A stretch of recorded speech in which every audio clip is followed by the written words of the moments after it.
प्रभु यीशु मसीह के सामर्थी नाम में आप सबों को जय मसीह की। कैसे हैं आप लोग? मैं उम्मीद करता हूं कि परमेश्वर ने अपनी दया में आपको संभाल के रखा होगा।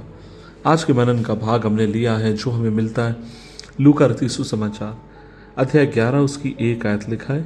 जब वह किसी स्थान पे प्रार्थना कर रहा था और जब वह प्रार्थना कर चुका तो उसके चेलों में से एक ने उससे कहा, हे प्रभु, जैसे यूहन्ना अपने चेलों को प्रार्थना करना सिखाता है तू भी हमें सिखा। एक बात हम अपने उद्धारकर्ता की जिंदगी में देखते हैं और वो ये है कि यीशु मसीह लगातार परमेश्वर से प्रार्थना करते, लगातार अपने उस रिश्ते को परमेश्वर के साथ बना के रखते थे। बहुत सारे लोग सवाल करते हैं कि पास्टर किशोर एक सामर्थी प्रार्थना कैसे करें, मेरी प्रार्थना किस तरीके की होनी चाहिए। और तब मैं हमेशा कहता हूं हमारी प्रार्थना 4 बातें हमारी प्रार्थना में होना आवश्यक है। हम लोग जिसको कहते हैं इंग्लिश में नाम देते हैं एक्ट्स, ACTS।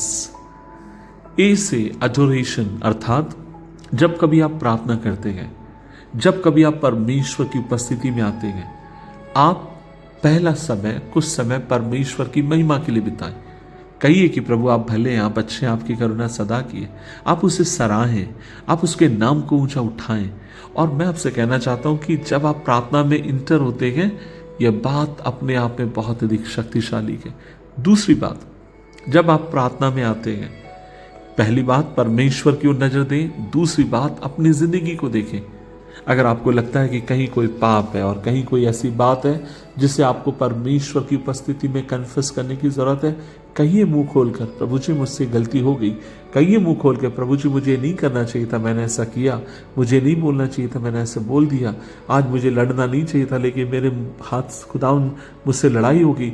एक एक अपनी गलतियों को आप माने। E फॉर एडोरेशन, आराधना करें। C फॉर कन्फेशन, पापों का अंगीकार करें। और फिर T, थैंक्स गिविंग। मैं आपसे कहना चाहता हूं उसका तीसरा भाग है कि आप परमेश्वर के उपकारों के लिए उसका धन्यवाद दें। वो भला है, कहें कि प्रभु आप भले हैं, आपकी करुणा सदा की है, आपने मेरी जिंदगी में जो कुछ काम किए प्रभु उसके लिए धन्यवाद। एक बात के लिए नाम न नाम लेकर हम उसका धन्यवाद करें। और चौथी और महत्वपूर्ण बात, सप्लिकेशन, एज स्टैंड फॉर सप्लिकेशन, अर्थात विनती। अपनी और दूसरों की आवश्यकताओं के लिए प्रभु से प्रार्थना करें। प्रभु से मांग लीजिए जो आपको मांगना है। लेकिन वचन में तो ये भी लिखा है कि जब हम मांगते हैं तो उसकी इच्छाओं के अनुसार हम मांगे, और जब हम उसकी इच्छा के अनुसार मांगते हैं तो वो हमें हाँ और आमीन में उत्तर देने के लिए विश्वास योग्य है।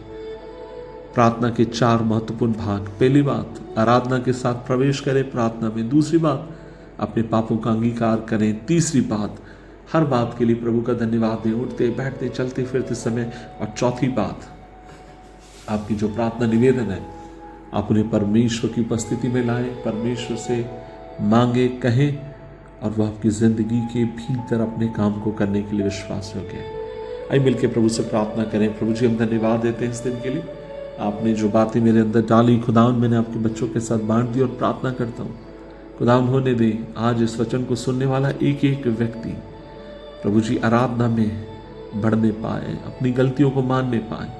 धन्यवादित मन हमेशा बना रहे। और लास्ट ऑफ द लीस्ट, प्रभु जी अपनी विनतियों को यीशु मसीह के नाम में तेरे सन्मुख लेकर आने वाले हो, आप मदद करें। धन्यवाद कि आप हमें कभी नहीं छोड़ते। प्रार्थना सुनने के लिए धन्यवाद। यीशु मसीह के नाम से मांगते हैं, आमीन, आमीन, आमीन।